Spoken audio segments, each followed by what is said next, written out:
Oh, they were saying that they may have Saturday votes or something, and I was like, ooh. Hi, how are you? Jason Stagg. Jason Lou, McKinley. Oh, nice to meet you. Took over from Blake. Oh, you're okay. Yeah. Terrific. You guys. Where did you come from before? I've been with him 2.5 years. Oh, but now you're out there. Yes. Okay. Energy and Environment.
Morning, everyone.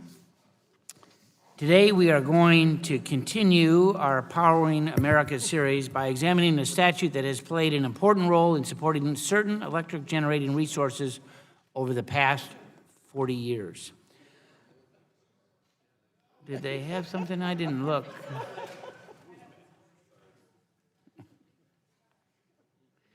So do I need to revise and extend? See, I told you I'd look just the same 31 years later. All right. Under the law, PURPA provides preferential rate and regulatory treatment to resources known as qualifying facilities, or better known as QFs. These resources include cogeneration facilities such as industrial plants and certain small power producers that use renewable resources such as wind and solar. And today's panel witnesses include folks representing various types of QFs, including solar developers, an industrial paper manufacturer, and a municipal waste facility in Grand Rapids, Michigan, that can generate 18 megawatts of electricity by burning solid waste.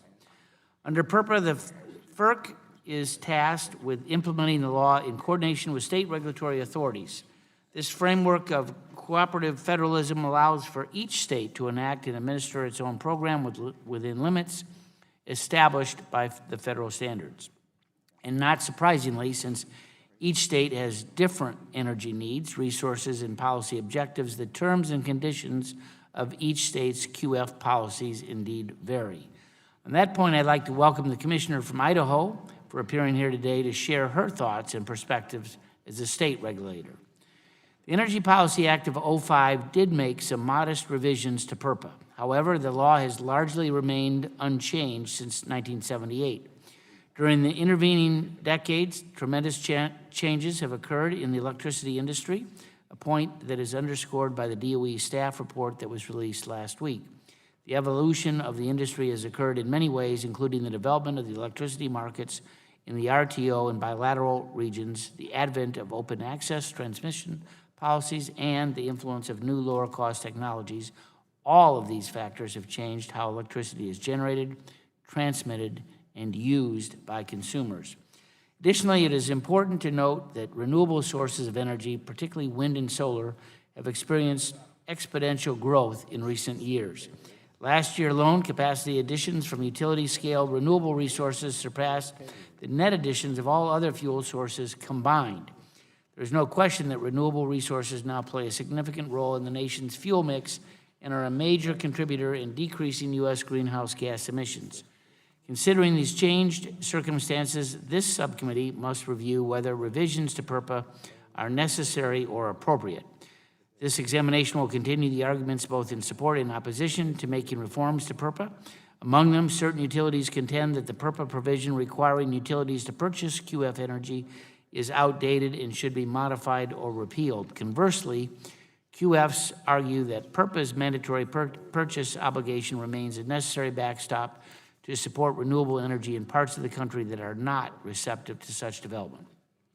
This oversight hearing will be the first step in reevaluating whether the intent and purpose of PURPA is still being met or if it has already been fulfilled. Additionally, today we're going to be looking at what effect the law is having on consumers and ratepayers in 2017 and beyond. With that, I want to thank the panel for being here, and I'll yield to the ranking member of the full committee, Mr. Plone, for an opening statement. What happened to the green? They got rid of it? I'm Maize sorry. and blue. Oh, okay. The block M will be over that. Mr. Chairman, a lot has changed in the electricity sector since Congress passed Section 210 of the Public Utilities Regulatory Policies Act in 1978, and more changes are still to come. However, a number of the goals of PURPA are still valid today, in particular the goals of increasing competition, encouraging development and deployment of more clean and efficient electricity generation, and ensuring equitable, affordable rates for consumers are still important. PURPA has been successful in encouraging competition, fostering electricity market development, and in bringing new generation and efficiency technologies onto the grid. And as a result, we now have a more competitive and diversified electricity sector. Of course, PURPA alone is not the only driver of change in the electricity sector. State policies on renewable energy and energy efficiency, expanded wholesale markets, technological change, growth of natural gas supplies, and changes in consumer expectations and demand are all reshaping this sector. And I expect we'll hear a variety of opinions today about the need for further PURPA reform and the direction that any administrative or legislative reforms should take. The Federal Energy Regulatory Commission recently examined these issues at a technical conference, and I believe a number of our witnesses participated, and even a few members weighed in on that conference, including myself and Ranking Member Rush. Now, I realize that some of our members believe that the statute needs to be revised, particularly on issues like estimation of avoided costs, the mandatory purchase requirement, and FERC's definition of a qualifying facility as it relates to the distance between facilities. However, the Energy Policy Act of 2005, as passed by this committee under Chairman Barton and signed into law by President Bush, provided significant changes to Section 210. Those changes allow utilities in competitive areas to avoid the mandatory purchase obligations. The law also provided greater discretion for state utility commissions to establish methods for determining avoided costs and the duration of power purchase agreements. This change allows states even greater flexibility to address their individual situations. For example, the state of Idaho, which we'll hear from today, made radical changes to its standard contract and avoided cost calculation. These are changes that I do not support, but they reinforce the fact that many different outcomes are possible under the current PURPA structure. We'll likely hear about the fact that some markets today are saturated with electricity generation. This is due principally or primarily to reduced costs of new generation technologies and the fact that electricity demand is flat in many markets. There's also a real issue in some regions today where competition now exists among different generation assets that are all trying to earn sufficient revenue within markets where rates are stable or falling due to flat demand. In some areas, I suspect there's a reluctance to add new, more efficient, cleaner energy resources into areas where existing fossil and nuclear generation assets are struggling financially. But when Congress made the decision to encourage more competition and the development of wholesale markets, there was bound to be winners and losers in those markets to the larger benefit of the consumer. Consumer preferences, state policies, technological change, and economic trends are favoring renewable resources over traditional fossil and nuclear generation. And this transition is bringing us a cleaner, more efficient grid. And these are positive developments, and I would not want to see this committee reversing course on competitive market development without a much more serious and longer consideration of the impacts of such a move away from competition. FERC has authority to make some changes in the implementation of PURPA. The recent technical conference provided the Commission with information to evaluate the effectiveness of its implementation and enforcement of PURPA. So we have an excellent panel of witnesses here this morning. I look forward to hearing their testimony. Thank you again, Mr. Chairman, for holding this important hearing and for working with us on this series of bipartisan hearings on the current status of the electricity sector. And I did like the green better. Sorry. Well, actually, you like the green It's the better. Oregon green that's gone. Sorry. Wait. Sorry, Mr. Chair. Yeah. Chair would recognize Just trying to go blue here. Chairman. It's a nice win over Florida. Sorry, they're not here today. Chair would recognize the chair of the full committee, a gentleman from Oregon, Mr. Walden. I thank you, gentlemen. Nearly 40 years ago, as we've all heard, Congress passed the Public Utilities Regulatory Policies Act, commonly known as PURPA. As many of you are aware, this law was passed during a time when the country was overly dependent on foreign supplies of energy, resulting in national energy shortages and economic instability. And in response to these challenging circumstances, Congress passed PURPA with the goal of promoting energy conservation and increasing domestic energy supplies. Now that PURPA has been in place for multiple decades, we can see how it's helped transform the U.S. energy sector, bolstered renewable energy, and reduced greenhouse gas emissions. Gone are the days of Americans relying heavily on overseas sources of energy and unstable global markets to meet energy needs. Instead, the country now has access to many forms of abundant domestic energy, which has been spurred by innovative technologies and competitive energy markets. Now, in passing PURPA, Congress took the first steps toward competition within the electricity markets by allowing electricity generation to be independent of regulated monopolies for the first time. Since then, Congress and FERC have continued to take actions to increase competition, resulting in tremendous benefits for consumers across the country. We on the committee want to continue down the same path of increased competition and innovation. Our aim is to strengthen energy markets and encourage innovation throughout the electricity sector, giving consumers more choice and greater control over their energy decisions while also benefiting the environment. Today's hearing gives us the opportunity to look at PURPA with fresh eyes and evaluate what effect it is having on evolving electricity markets and the modern-day consumer. Given the fact that PURPA was written nearly 40 years ago and the U.S. electricity system is undergoing significant transformation, now is the time for the committee to review PURPA and its associated impacts. This review includes discussing the original intent of specific PURPA provisions and determining if these provisions are still working successfully today. For example, in today's hearing, we will review the requirements connected to the mandatory purchase obligation, the effectiveness of the 1-mile rule when designating qualifying facilities, and the various methods states are using to calculate avoided costs. The committee understands that many stakeholders in the electricity sector are closely following potential PURPA reforms.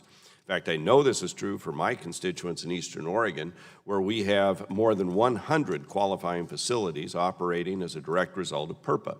So in addressing this topic, we want to make sure that all stakeholders, all of them, have an opportunity to be heard, which is why we're holding the hearing today and why we will continue to engage proactively with all stakeholders going forward. In all that we do on the Energy and Commerce Committee, we strive to focus on the needs and interests of American consumers. When we're successful in this pursuit, I'm confident that everything else will find its proper place. With that, I look forward to the remainder of the hearing and better understanding how PURPA is affecting consumers across the country. And with apologies, I know we got a couple of hearings going on, so I've got to go to another one and be back and forth. But thank you for your testimony. It's most enlightening and helpful in our work, and I yield back. And we have a bill on the floor. And we have a bill on the floor and a Korean briefing, and it's lots going on. Gentleman's time has expired. I know Mr. Rush is running a little bit. Any on the minority side wishing his time? Seeing none, we will go right then to the testimony by our witnesses. We are joined first by Mr. Frank Prager, Vice President of Policy and Federal Affairs for Xcel Energy. Welcome. Your testimony all of your testimonies are made part of the record, and if you would take no more than 5 minutes to give a summary of that, that would be great, and we'll start with you. Thank you. Welcome. Thank you very much, Mr. Chairman. Members of the committee, my name is Frank Prager. I'm Vice President of Policy and Federal Affairs at Xcel Energy. I'm pleased to be here today to talk to you about PURPA and PURPA reform. Xcel Energy is a public utility holding company headquartered in Minneapolis, Minnesota. We serve parts of 8 western and midwestern states, including Denver, where I'm from. We are the nation's #1 utility provider of wind energy. We've been held that distinction for a dozen years. Xcel Energy currently has over 6,700 megawatts of wind on its system and is currently in the process of adding an additional 3,400 megawatts of wind. Renewable energy is a big part of our energy portfolio. We are also in the process of decarbonizing our electric grid. Xcel Energy has already reduced its CO2 emissions by 30% from 2005 levels and are on a path, if we continue to see technological advancement in the renewable energy area, to achieve a 60% reduction by 2030. Our customers like renewable energy. They like the fact that we're decarbonizing our electric grid, but they love the fact that we're able to do it at a low price. We actually are now in the process of implementing a strategy we call Steel for Fuel, under which we're actually reducing our carbon dioxide emissions while at the same time reducing our customers' energy rates. And as I say, our customers are very fond of that strategy. As strong proponents of cost-effective renewable energy, Xcel Energy believes it is time for Congress to reform the outdated PURPA statute. As described in my written testimony, the energy market fundamentals that led to the adoption of PURPA no longer exist. Today, we live in an era of relative energy abundance rather than the energy crisis that existed at the time PURPA was first adopted. Customer energy use is flat. Renewable energy is no longer a niche technology, but a growing part of our energy portfolio. Robust wholesale energy markets and least cost resource planning have facilitated market-based acquisition of energy. PURPA was designed to address the energy challenges of the 1970s that are no longer exist and are inconsistent with the modern energy marketplace. Under PURPA's must-take provisions, QFs can displace energy from existing, more efficient power plants, thereby raising costs for our customers. QFs can force utilities to take power outside of the state utility planning processes. Those are the processes that states use to assure a reliable and cost-effective energy system. For example, in Colorado, a QF developer informed Xcel Energy that it intended to develop 19 separate QF facilities, each of 80 megawatts. Although Colorado PUC regulations are clear that those QFs must participate in the resource planning process, this QF developer declined to do so. It demanded that we enter into a long-term contract for its contemplated 1,520 megawatts of QF energy. Litigation with that developer is ongoing. However, its claims demonstrate one of the key problems associated with PURPA. QFs can operate outside state resource planning and thus force electricity consumers to pay for energy they do not need. PURPA can also interfere with transmission planning. That same QF developer has proposed to put 480 megawatts, almost a half a gigawatt of its power, in a remote location far from our load centers, in an area where we do not have adequate transmission capacity, and an area where the existing transmission capacity is subscribed by existing solar facilities that are under contract to Xcel Energy. If this QF is successful in putting its power to Xcel Energy, we will be required to spend millions of dollars in transmission upgrades, and we'll have to work in order to make sure that our existing solar facilities have access to the electricity marketplace. The other problem with PURPA, which is one the chairman identified, is the ability of some QFs to game the PURPA regulations, in particular with regard to the 1 mile rule. Under its terms, QFs are limited to 80 megawatts. And FERC has implemented that 80 megawatt limit through the 1 mile rule, which requires that 2 QFs be separated by at least a mile. Unfortunately, FERC has allowed some developers to circumvent this rule. In our Texas service territory, FERC found 2 separate segments of a larger wind project to be a larger wind project with a single owner and a single interconnection, clearly one project, to be considered to be 2 separate QF projects because the developer had made certain that no 2 wind turbines from that project were located within a mile of one another. Thus, a project that greatly exceeded PURPA's 80 megawatt limit was able to force Xcel Energy to buy power from it at the avoided cost rate. We encourage Congress to consider legislation that would help address these and other problems with PURPA. Even without PURPA, the renewable energy market has never been stronger, and QFs would have the opportunity to compete for a growing piece of the renewable energy pie. Thank you again. I'd be happy to answer any questions that you have. Thank you. We're joined next by Todd Glass, Counsel to the Solar Energy Industries Association. Welcome. Thank you. Mr. Chairman, distinguished members of the subcommittee, good morning. My name is Todd Glass. I'm an energy lawyer who represents developers and financiers of independent solar power projects in the solar industry in energy regulatory matters. I'm delighted to appear on behalf of the Solar Energy Industries Association with regard to PURPA, its original objectives, and its relevance to customers today. SEIA is the national trade organization for the solar industry in the United States, representing more than 1,000 organizations that promote, manufacture, install, and support the development of solar energy around the United States. SEIA seeks to expand markets, remove market barriers, strengthen the industry, and educate the public on the benefits of solar energy. PURPA's original objectives were to do 2 primary things: to increase the diversity of supply, both by type, fuel source, size, and ownership, to strengthen national energy security in the nation's electric supply. Fuel diversity remains essential to our national energy security, and PURPA continues to provide the means to ensure that increased diversity of supply, particularly with regard to fuel-less generation resources.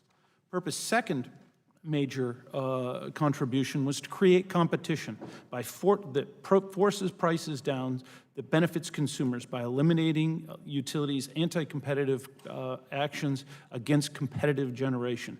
Independent generation puts downward competitive pressure on prices and benefits consumers by reducing the cost of electricity.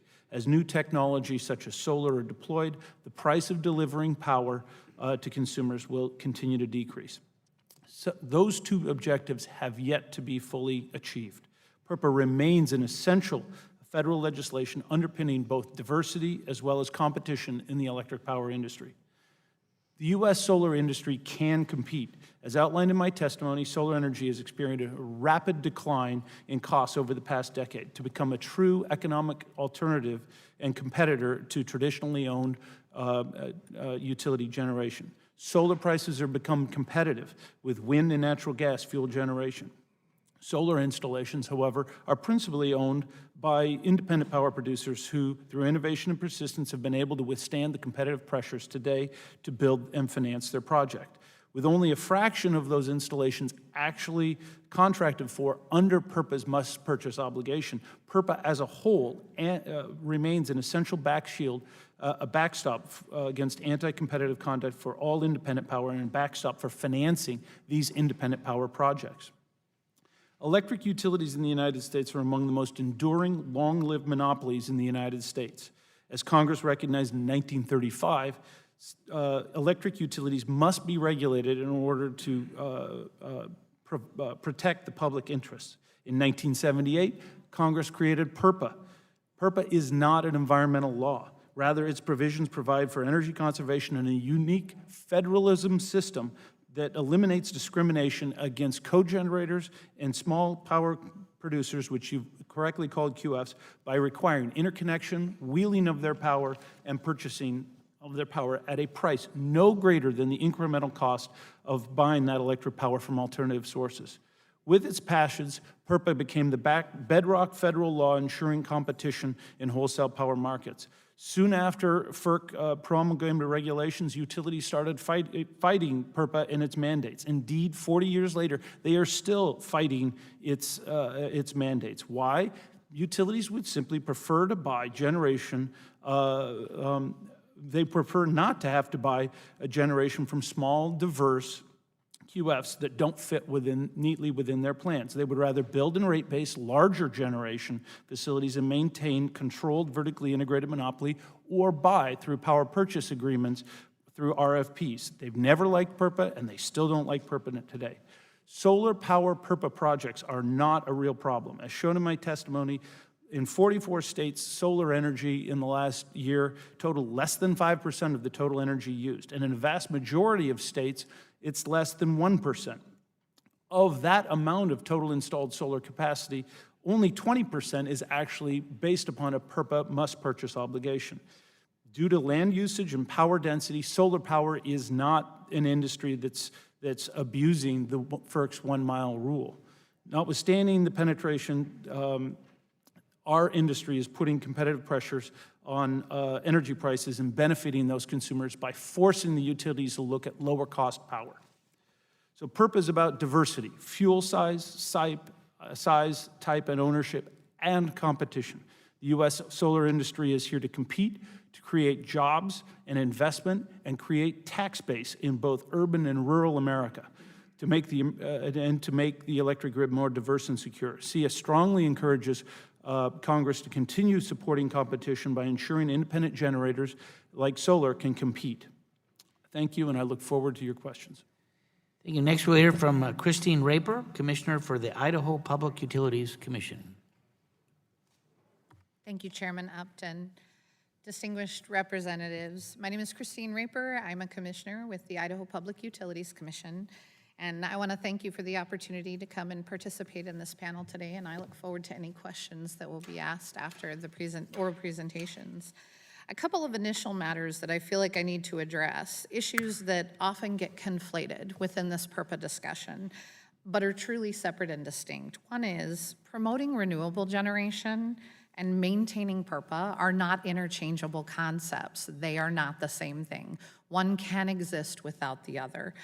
And number two, there's a misconception that anyone who seeks changes to PURPA is somehow anti-renewable or opposes a diverse resource portfolio, which is not true. Arguing that renewables are beneficial alternatives to fossil fuels and touting the value of a diverse resource portfolio misses the point.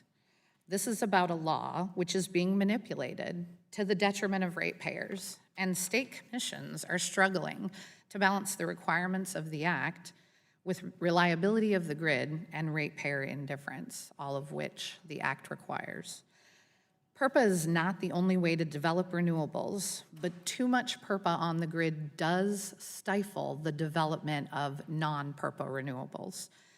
PURPA developers want to make it look like this is an attack on renewables as a whole. It is not. This is not an apples to apples comparison. The must-purchase obligation makes a QF project very different from other renewable projects. Utilities must absorb energy whether it needs the energy or not. It's not dispatchable energy that the utility can pull onto the grid when it needs it. QF projects are gaming the parameters of PURPA to maximize profit without any regard to the effect on ratepayers. And there are no realistic curtailment allowances that the states or utilities have been able to utilize. These things do not apply to non-PURPA, non-QF renewable resources. Mr. Glass's reference to falling costs actually proves my point. If the price of solar has dropped dramatically from 2009 until now, well, we have contracts, multiple dozens of contracts, where in 2009, they signed on to a 20-year agreement at the prices in 2009. If prices have dramatically reduced since 2009, and we're only 8 years out, imagine over the 20-year life of that contract how much those prices inflate each year with the reduction of true costs of solar. And the longer the contract, the greater the discrepancy. If PURPA is to remain, then there need to be some changes. I urge you to consider some of the following solutions. Lowering the 80 megawatt qualifying threshold for small renewable projects. Congress's Energy Policy Act of 2005 changed a threshold for QFs within organized markets to a 20 megawatt threshold for a presumption that they could be competitive within the market. Well, that's a huge difference. Is 80 megawatt small, or is 20 megawatt competitive? So I would urge you to look at that 80 megawatt threshold that exists. If a QF is within a balancing authority of an energy imbalance market like we have in the West, I also urge you to consider applying that threshold under the Energy Policy Act to QFs within an energy imbalance market. I recognize that there are none in it now, and that perhaps is because they wouldn't get the prices that they can otherwise get under QF contracts within the states, but that doesn't mean that they're not meeting the requirements of the Public Utility Regulatory Policies Act. It means that the QF isn't making as much money, but it doesn't mean that QFs aren't competitive within that environment. Please allow states the discretion to address gaming. It violates the intent of the act and it's harmful to ratepayers. I ask that you modify the must purchase to consider need and allow for reasonable curtailment.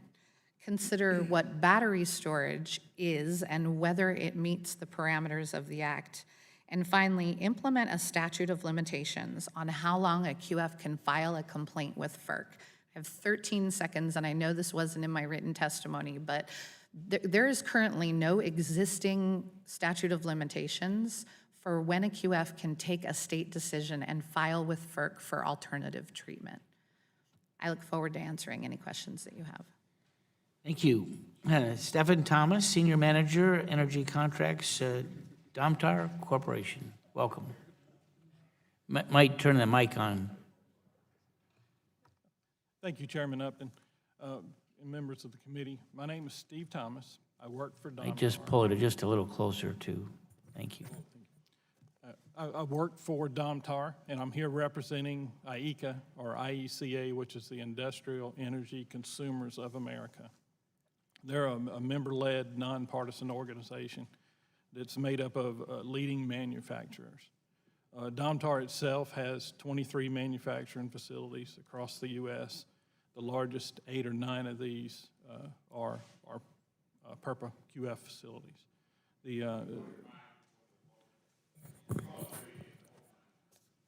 Oh, okay, thank you. So the largest 8 or 9 of these are PURPA qualifying facilities.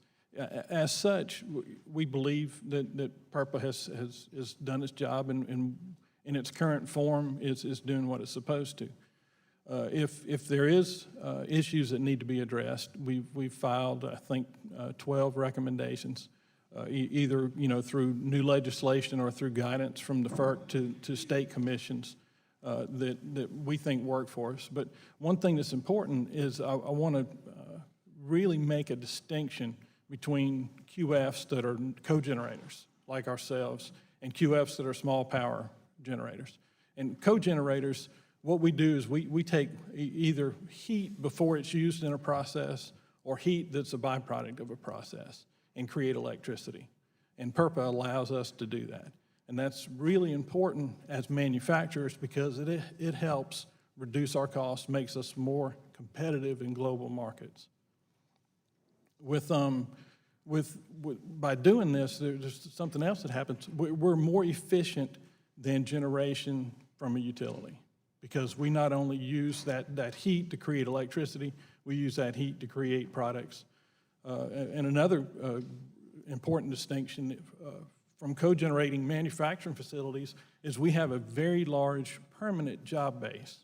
So from an economic development standpoint, once the facility is built, we support a huge number of jobs, sustainable jobs going forward. We're not against renewables. We use renewable energy in our own generation. Domtar itself is more than 70% of the energy we create at our mills is from renewable sources. So the important thing is, again, that distinction between the cogenerators and small QFs. So all of our recommendations that we've offered are based on that clear distinction, a lot of which we've already talked about. So what are some of those? The avoided cost is a major issue for us because as cogenerators, there's something that doesn't get realized. As an industry, we still buy 85% of our power. So we're net consumers. And things that affect the price of electricity, the reliability of electricity, hurt us. So we're squarely, our interests align with consumers. We want affordable power that's reliable. So the avoided cost issue is a really big deal. I think 4 or 5 of our points are around avoided cost. We don't think utilities should be forced to buy capacity when they're flush with capacity and have adequate reserve margins, because that hurts us as consumers. Whether we're consuming at home or at our place of business. The 1 mile rule, our footprints are large. Industries like ourselves have a very large footprint, a lot of times in rural areas of the country. And that large footprint, the 1 mile rule, is small. We think that should be larger, again, so that we're not forced to pay for capacity that's not needed on the system. And another one that's critical to us is curtailment. When the grid is surplus generation, we want to be lower in the stacking order than renewables because we are supporting jobs, because we are creating products that are important to the communities that we serve. So with that, I'll look forward to taking any questions you have. Thank you. Next, Terry Koba, Vice President of Iowa Operations, Alliant Energy. Welcome. Good morning, Chairman Upton and members of the subcommittee. My name is Terry Koba, and I'm the Vice President of Iowa Operations for Alliant Energy, which is a Midwest utility serving 1.4 million electric and gas customers throughout 1,300 communities in Iowa and Wisconsin. First, let me thank the subcommittee for holding this timely oversight hearing. The main focus of my testimony today is to reevaluate PURPA in light of the law's negative effect on increasing wind energy costs for our customers in Iowa. Iowa is a national leader in wind energy deployment, deriving 36% of the state's electricity from wind, a statistic to which Alliant Energy is a very proud contributor. Currently, we have more than 1,000 megawatts of owned and operated wind, plus purchase power agreements from independent power producers, and we are in the cusp of executing a plan to add an additional gigawatt of wind energy, a $1.8 billion investment in Iowa to help serve our customers. We're a long way from 1978, when PURPA was enacted and I was a sophomore in college. 40 years ago, the country endured an energy crisis, while renewable energy was in its infancy as a cost-effective generation resource. Now, 2/3 of the U.S. is served by wholesale region electricity markets like the Mid-Continent Independent System Operator, or MISO, in Iowa. States across the country in organized and unorganized markets are able to competitively solicit renewable energy. Despite the market-driven deployment of renewable energy in Iowa and across the nation, we are still subject to PURPA's outdated mandatory purchase obligation, which has increased electricity cost for our Iowa customers. Let me explain. Under the law, we are required to purchase power from PURPA-designated qualified facilities. These QF resources are not procured through a competitive bid process despite having access to the MISO market. We cannot negotiate on the price paid for this energy, and project locations are chosen for the benefit of the QS investor, not for the benefit of our customers. These QFs violate the intent of PURPA by structuring their projects into separate LLCs to get around FERC's 20 megawatt size cap in organized markets. If my company went to the Iowa Utility Board to obtain regulatory approval for one of those projects, under a purchase power agreement with an independent power producer like that, I am confident we would be rejected because the cost premiums associated with that power would be too high. The IUB would likely question the need for this expensive renewable power when it is possible to obtain cheaper renewable electricity, especially in Iowa, through other means. And the IUB would have an excellent point. The real losers in this situation are not utilities, rather customers who are forced to pay higher costs for renewable generation that can otherwise be procured at competitive prices. And when a quarter of our customers' income is under $25,000 per year, that's a real concern for our company and our customers. We believe that these larger QFs should be treated like any other independent power producer and be required to sell energy directly into the organized markets like MISO or negotiate for PPA contracts with a utility like any other independent power producer. Doing so would reduce costs to customers and minimize system impacts that might impair reliability. Congress can take steps to improve implementation, mitigate negative impacts on customers in the grid, and better reflect current market conditions by modernizing this law. We are encouraged by legislative interest to reform the law in several key areas, and we encourage FERC to implement several recommendations found in my written testimony on an administrative basis. Thank you for the opportunity to appear before the subcommittee today, and I look forward to the discussion and any questions you may have. Thank you. Mr. Bass, good to see you. Director of the Public Works for Kent County, Michigan. Good morning. Sorry about the color change, but welcome. Go Blue. Go Blue is right. Thank you, Chairman Upman, for providing an opportunity for me to testify this morning. I am the director of the Kent County Department. You might just pull that mic to get a little closer. I am the director of the Kent County Department of Public Works in Michigan. And I want to discuss this morning how PURPA relates to our waste energy facility. I'd also like to express support for the mandatory purchase obligation under PURPA and encourage Congress to consider modifications that could enhance PURPA and its application and effectiveness for waste energy qualified facilities. PURPA has been a critical part of Kent County's waste energy facility for the last 27 years. Kent County DPW allocates funds for municipal infrastructure to provide public services. The waste energy facility is critical in that mission. We provide sustainable and integrated solid waste management system. We provide base load renewable electricity. We offer grid support and reduce the need for long-term or long-distance transmission.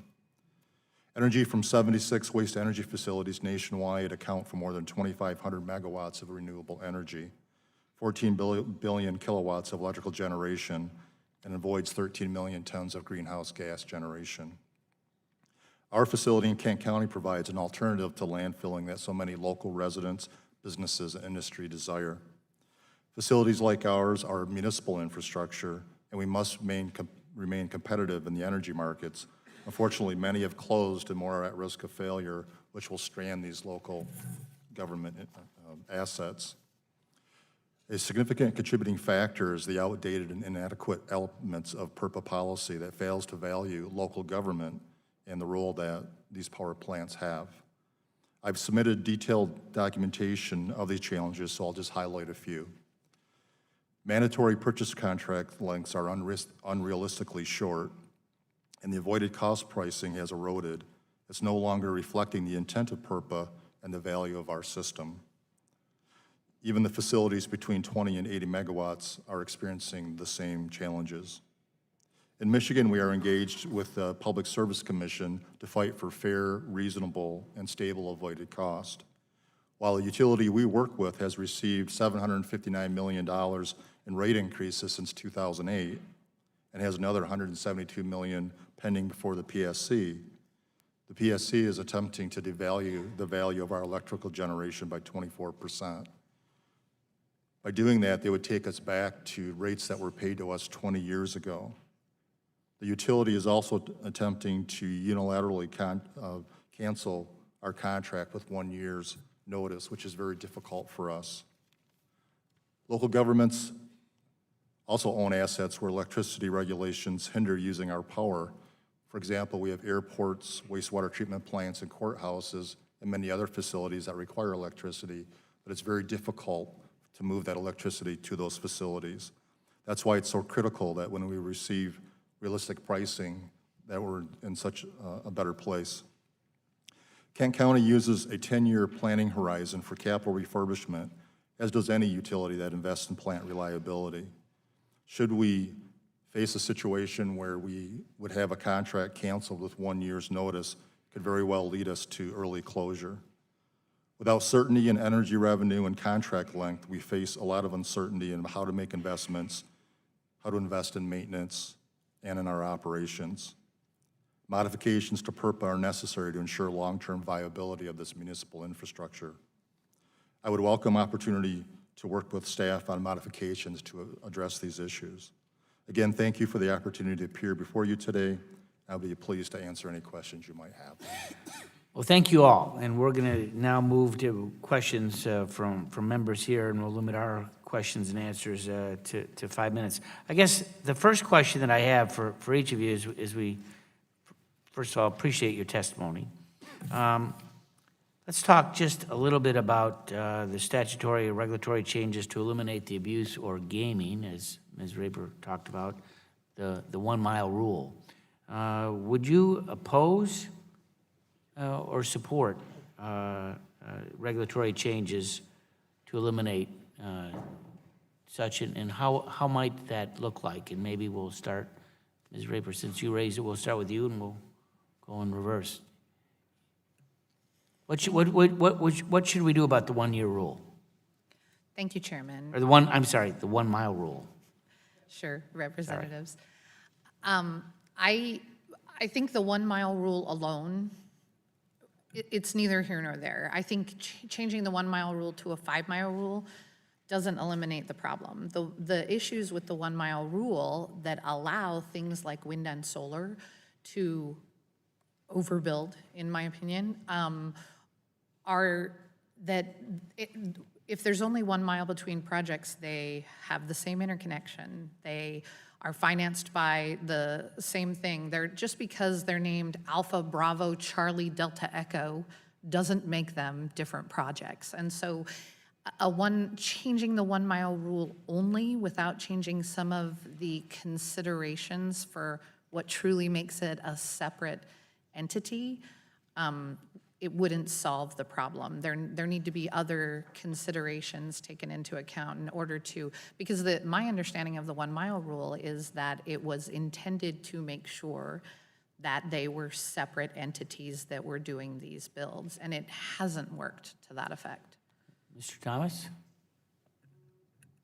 Thank you. You know, again, as a manufacturer, our footprints are so much larger than that 1 mile. You know, our concern, again, goes back to reliability. A lot of times the 1 mile or 3 mile circle, the generation is all the same type. If it's all solar, it's all going to go down when the sun's not shining. If it's all wind, it's going to go down when the wind's not blowing, or it's going to overproduce when the wind is blowing. So, the generation type comes into effect there too. And again, a much larger footprint would not affect manufacturing. Mr. Koba? Yeah, as I answer that question, let me make it clear that I'm here today advocating on behalf of our customers. I, along with my company, is also an advocate for renewable energy. As I said in my opening statement, my written statement, we have significant renewable energy resources, primarily wind, and we're adding a significant amount more. We're also about to energize the most powerful solar facility in the state of Iowa, so we are definitely advocates of renewable energy. With respect to this issue, what we have is sophisticated, foreign-owned companies that are planning, proposing, and investing projects in Iowa that in total exceed the 20-megawatt PURPA cap. Because they evidently do not want to compete with the generation market in Iowa and MISO, and make no mistake about it, the generation market in Iowa with all our wind is extremely competitive. They disaggregate these facilities into much smaller projects, organized under separate LLCs, but ultimately through the same ownership. They then take those smaller facilities that get below the 20 megawatt cap, they spread them apart so they're a mile apart, and then they can qualify for PURPA, plus we can't challenge that. So we would propose to eliminate that 1 mile rule so we can challenge these projects that are clearly disaggregation that ultimately end up costing our company, in one case, 20% more than what we could get with other projects. I know that I'm running out of time. Mr. Bass, it doesn't really impact your folks all that much. Let me go to Mr. Prager and Mr. Glass, and my time will have expired. Thank you, Mr. Chairman. We actually have an actual experience, which I mentioned in my oral testimony in Texas, where we had someone come in and actually game the system in order to use the 1 mile rule to separate a much larger wind project into 2 different QFs and be able to enforce the avoided cost pricing. I think Commissioner Raper really hit it on the head. We need to have a process in place at FERC where FERC looks at the reality of what's happening. It doesn't elevate the form of its 1 mile rule over the substance of what's actually happening on the ground. If you have one project subject to common control, subject to common interconnection, treated in every respect as one project, even if particular segments of that are a mile apart, they should be treated as one project and therefore not subject to the PURPA requirements. And Mr. Glass, quickly. We don't think the 1 mile rule is really an issue for the solar power industry. We use the land more intensively, unlike, for instance, a wind farm. Our average project sizes are such that it just doesn't make sense. We think it works, and we have no problem with actually FERC taking a look at the 1 mile rule. However, the one thing that should happen is that the rule needs to be clear and easily determined without an administrative review or result, because there's no way to invest capital if the utility or the utility commission is going to gotcha after you've tried to finance a project. It's just not going to happen. Thank you. Mr. McNerney.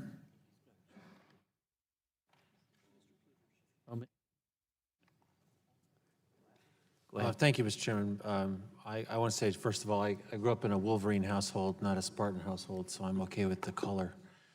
One of the themes of this testimony has been that since 1978, the renewables markets have matured in a way that what was originally conceived under PURPA is probably less important now, or maybe less needed now. Mr. Thomas, you raised the issue I wanted to explore about cogeneration. Is it your contention that the nature of that particular energy is something that still PURPA needs to rely on? Can you explain a little bit more about how you were distinguishing cogen from other kinds of renewable energy generation? Sure, and thank you for the opportunity to further emphasize. The idea of cogeneration is that that generation is co-located with load.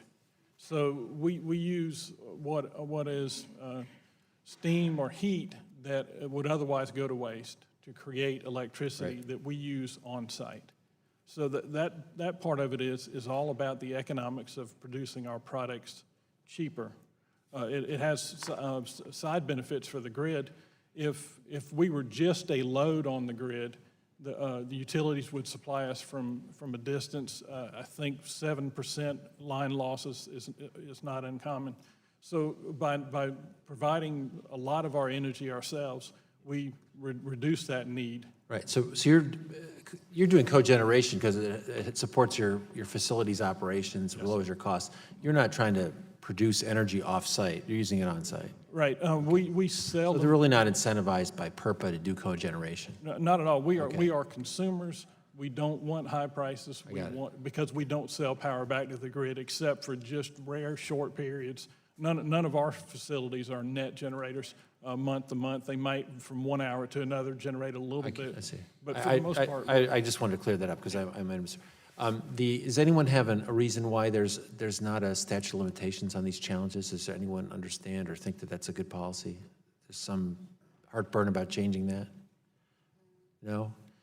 Mr. Glass, I would just like you to maybe respond to this the theme of with lower renewables costs, maybe the role of PURPA has changed. Can you tell us kind of how you think what changes would you acknowledge have been made? What kind of easing could happen, and what's the role of PURPA going forward in encouraging renewables? well, you know, and one of the fine testimonies that was submitted talked about disco balls and shag carpeting. And I commend you for that. I grew up in Spokane, Washington in the 70s. It was a great time, and it was, but competition is not out of style, and it didn't go away with the 70s. I think that if you look at the renewable energy industry, we're up, but really natural gas has taken the position of coal and a little bit of nuclear and taken over for the petroleum-based generation for that. But overall, the amount of diversity, we have not yet achieved the diversity that we need. The more important point is that this idea that somehow or another avoided costs are too high, that's just wrong. And I'd think that the committee needs to look into that. The subcommittee needs to look into that, because the utilities and the utility commissions control avoided costs. There's a number of methodologies by which they can do that. We've been in a declining cost system, and in some cases, some utilities and state commissions haven't got to avoided costs that reflect the true market price. That is not a reason to do away with the legislation itself. It's a reason to fix the avoided costs if that's what needs to happen.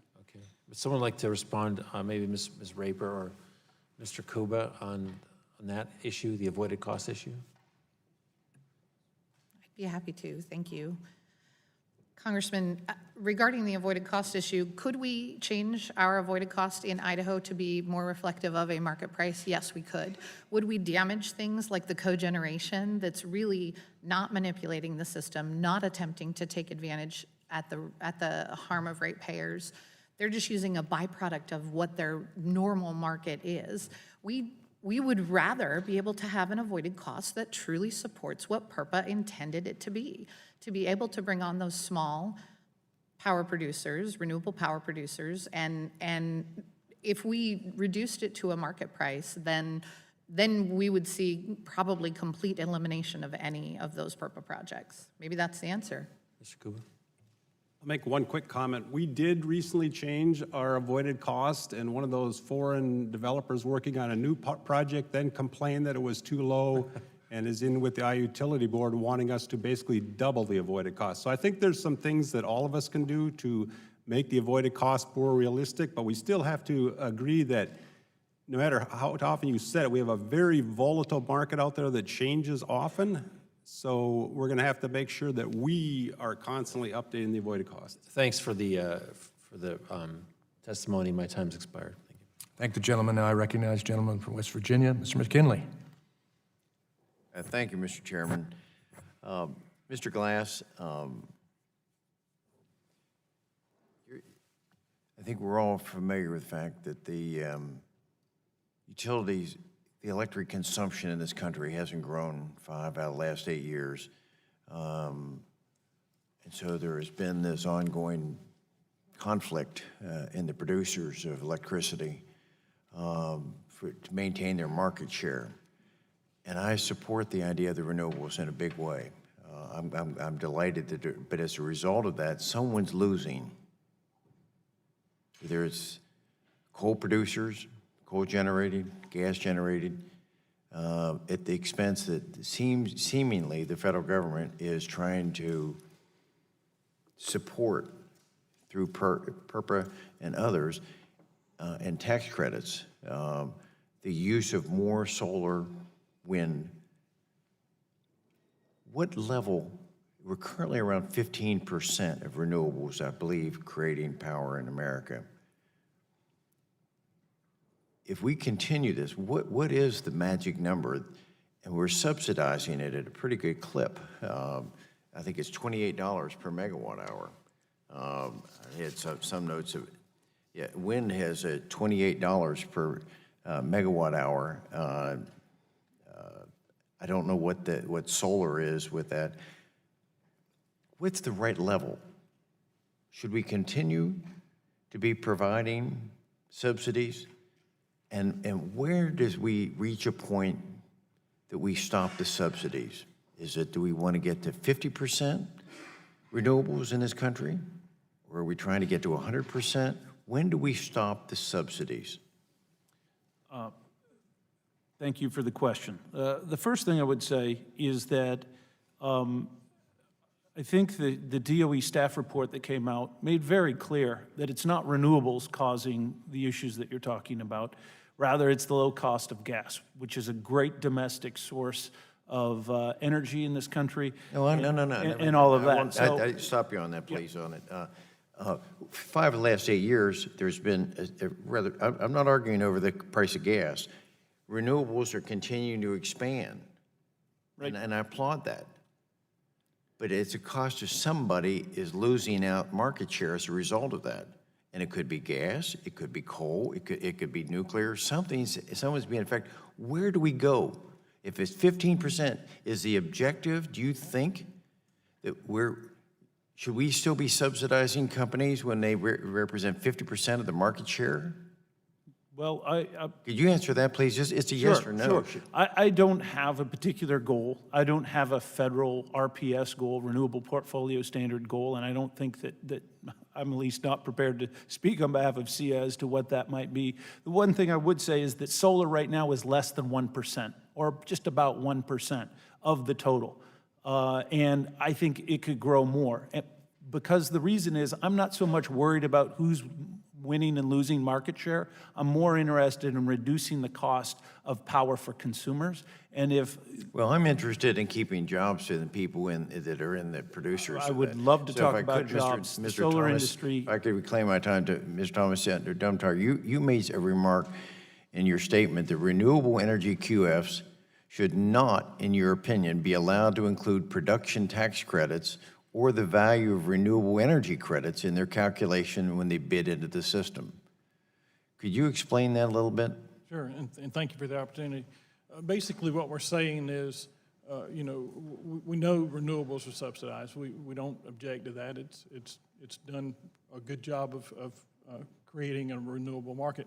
But when we start bidding into cost-based market systems, those subsidies should not be allowed to be bid in. And that just keeps it on an even keel, on a competitive process. Because at face value, it looks like bidding in, including your subsidies, lowers the price, and it does in the immediate. But in the future, it causes generation assets that are built by utilities to have to be shut down because they can't compete. They're not subsidized. Once they're shut down for any length of time, then they end up getting mothballed. Their customers are stuck with capital payment on a resource that's not being used. I've got maybe a fundamental question. My time's almost up. If a utility is required to purchase from a QF facility, and yet they have not been successful in bidding into the PJM for that market for that day, are they still required to purchase? I don't know that I understand the question entirely. If a utility company is not providing power into the grid, but yet are they still required when they bid in and they're not successful, so they're not providing power to the grid that day or that week, but yet are they still required to purchase power from a QF? And PJM it's a competitive market. I don't know the answer, how a utility would react to that. And I know in our situation in PJM, where we might sell generation, if we don't make the bid, we don't generate into the grid. Yeah, I just wonder whether you're required, though, to still purchase power under QF. Thank you. I yield back my time. Gentleman's time has expired. Now recognize the gentleman from the state in all of our thoughts and prayers, Mr. Green. Thank you, Mr. Chairman, and I'd like to thank you and our ranking member Rush for having a hearing today. PURPA is an interesting program born of unique circumstances in the 70s, and I look forward to hearing a variety of perspectives on its modernization from witnesses. Mr. Prager, in your testimony, talk about PURPA's must-take provisions and how they affect state resource planning. Can you elaborate on how the right of a qualifying facility under PURPA can interact with local state procurement processes for independent power producers? Of course, you have to realize I come from Texas, and we have ERCOT, so it's different from the rest of the country. Right. We actually operate in the Texas Panhandle just outside of ERCOT, so our Texas facilities are actually a little bit different than the ERCOT facilities. But the fundamental issue with PURPA and state resource planning is PURPA is a must-take requirement. It's a must-contract requirement that happens independent of the state resource planning processes. So you can see in that what happens is you end up with a independent power producer that comes in as a qualifying facility, and it puts the power to the utility outside of the resource planning process. Because for the renewable energy component of PURPA, those facilities are intermittent. It's very difficult for a state which is responsible for maintaining a reliable and a cost-effective power supply to ensure that those facilities are integrated appropriately into the system. That's why we think it's so important that we begin to find a way to integrate the renewable energy requirements that are coming out of states, which are really significant right now and are driving a lot of the energy growth, the renewable energy growth we see on our system, with the PURPA must-purchase requirements. Okay. In your area you serve in Texas, I know in West Texas, windmills, or do you have any of that issues, that alternative other than solar? We do have some solar, and we're adding more in Texas. Solar is a tremendous growing resource, and Mr. Glass quoted my disco ball quote from my testimony. I will say that we're excited about the potential for solar, especially in West Texas and in New Mexico. But again, it's important to do it the right way, because if you do it the right way, you can bring a lot of renewable energy to your customers and do it in a way that's extraordinarily cost-effective and reliable. The best way to do that is through the state planning processes. Well, obviously from Texas, I'd love to see us do with solar what we've done with wind power. And for my California friends, I'm always bragging about how we produce more wind power in Texas and California. So, and we'd like to do solar. There's a lot of hot air. Well, I offered to send you a whole lot of water last week. Mr. Glass, in your testimony, you talk about how SEIA's members are driving down the price of solar to compete favorably with all other forms of power generation. Can you elaborate on how current technological innovations and efficiencies of scale have changed PURPA contracts from high-cost contracts of the past to today? Well, thank you for the question. I've been developing and financing solar projects for about 12 years now, and the price of the installed capacity has come down to about 1/6 of where it actually began when I started practicing. And this has been done through technological innovation, massive investment in capacity of manufacturing, as well as a lot of innovation, technological and business model innovation that has driven down these costs to the point where, you know, we have PPAs that are now less than $20 per megawatt hour that are being executed in various places. We're able and look forward to installing and selling to utilities at those prices, but the avoided costs, we don't control that at all. We're price taker under the avoided cost methodology that the utility and the Utility Commission set. So I would like to encourage, to the extent that there are problems with avoided costs, that they review those costs, and if solar is the best and cheapest alternative, let's make it set on that, and let's get more solar installed, because we have 260,000 jobs that have been built over the last 12 years, and we'd love to add more. Well, the original intent of PURPA was a push for alternative sources of power during an energy crisis. in the 1970s. Alternatives today are a booming market. And from your testimony, I get the sense that you see the primary purpose of PURPA is increasing competition and putting downward pressure on utility companies, reducing prices for consumers. Is that an accurate characterization? Yes. Okay. Mr. Chairman, I thank you for holding the hearing, and because again, in the 1970s, we also had an embargo on exporting crude oil, and we changed that, so maybe we need to look at PURPA and bring it up to date. Thank you. I thank the gentleman. I recognize now the gentleman from Ohio, Mr. Johnson. Thank you, Mr. Chairman. I appreciate it. And I want to thank all of our panelists for being here today. I appreciate it. Important topic. Commissioner Raper, in your testimony, you state utilities prepare detailed integrated resource plans and make investments based on perceived need. When discussing PURPA, I think it's important to get a better understanding of this process, especially as you state, when a QF steps in, it changes many of the factors that led to the utility's original conclusions. New QF resources are not contemplated by integrated resource plans because they are not known or measurable by the utility. So, can you describe that process? In other words, how does a utility prepare their integrated resource plans and make investments based on their needs? What is that process? Thank you, Congressman. And it actually goes a little bit to Congressman Green's question about the renewable portfolio standards and perceived need.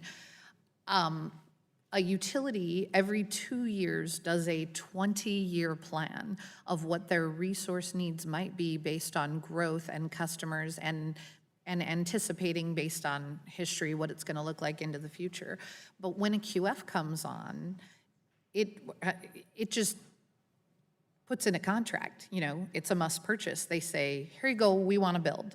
So when rates are favorable to a QF, they just come in. There's no way for the utility during that integrated resource planning process to say, okay, we're going to have 6 new QFs that we're going to bring on. They're not allowed to limit that. They're not allowed to say, we're going to have 5 new wind resources and 6 new solar resources, and that's all we're going to take, and so we can plan for that. And we have enough base load in order to cover the intermittency of those resources. They don't have the ability to plan for that. So what they are forced to do, what our utilities have been forced to do, and we've watched it with the integrated resource planning process, is it's a you know, 1 step forward, 2 steps back. They make their plan, but then they have to adjust. It's a good thing they file a 20-year plan every 2 years because they're having to adjust each time they come to anticipate different baseload resources, to guess at where rates are at right now and what QFs may come online. I was going to ask you, and maybe you answered this, how long it takes to develop those plans. So if they do it every 2 years for a 20-year out cycle, does it take the full 2 years? I mean, are they working on that for 2 years? Well, Mr. Koba may be able to answer that more directly as a utility, but it is my understanding that they're constantly planning. They're constantly modifying and anticipating and doing studies on what they may need. Okay, continuing on then, can you explain the changes that might need to be made to a utility's resource plan when integrating small power production facility? Well, if it's a true small power production facility, if it's a 5 megawatt, a 10 megawatt, you know, geothermal plant, then there are small incremental modifications that have to be made in order to balance out those resources. But when you get 100 megawatts that's disaggregated into 520 megawatt projects, then for our utilities, I mean, it's different in the east than it is in the west. Idaho Power during a shoulder month when the wind is blowing, their peak load can be as low as 1,100 megawatts. Well, they have more QF resources online than their peak load on those days. So the ability for them to try to balance that is enormous. Okay, so how do these changes compare when a utility is required to accommodate generation from multiple QFs?